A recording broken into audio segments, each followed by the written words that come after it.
রংপুরের জনপ্রিয় ইসলামী বক্তা আবু তহা মোহাম্মদ আদনান ২০১৭ সালে ইউটিউবে ধর্মীয় আলোচনা শুরু করেন।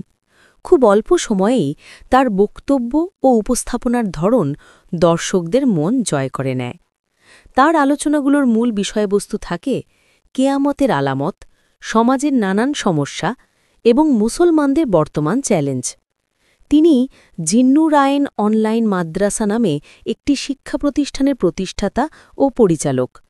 আদনান দর্শন বিভাগে অনার্স ও মাস্টার্স সম্পন্ন করেছেন এবং ধর্মীয় শিক্ষাতেও পারদর্শী।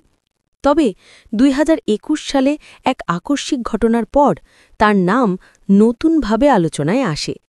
ঢাকার চাওয়াবাজার এলাকা থেকে তিনি ও আরও ৩ জন সহযাত্রীসহ হঠাৎ নিখোঁজ হন। ঘটনার পর সামাজিক যোগাযোগ মাধ্যমে শুরু হয় নানা গুঞ্জন ও আলোচনা। এই সময় আদনানির স্ত্রী সাবিকুন নাহার ফেসবুকে একটি পোস্ট দেন, যা ব্যাপক বিতর্কের জন্ম দেয়। তিনি দাবি করেন তার স্বামী নাকি পুরনো এক কলেজ পরিচিত নারী জারিন জেবিন, যিনি একজন এয়ার হোস্টেস, এর সঙ্গে ঘনিষ্ঠ যোগাযোগ রাখছেন। স্ত্রীর বক্তব্যে আরও উল্লেখ করা হয় যে তারা নিয়মিত কথা বলতেন এবং একসঙ্গে সময় কাটাতেন। এছাড়া তার অভিযোগ ছিল যে আদনানের প্রতিষ্ঠানে নারী পুরুষ একসঙ্গে অংশগ্রহণ করত এমন অনুষ্ঠান আয়োজন করা হয়, যা নিয়ে পারিবারিক ও সামাজিক মহলে প্রশ্ন ওঠে।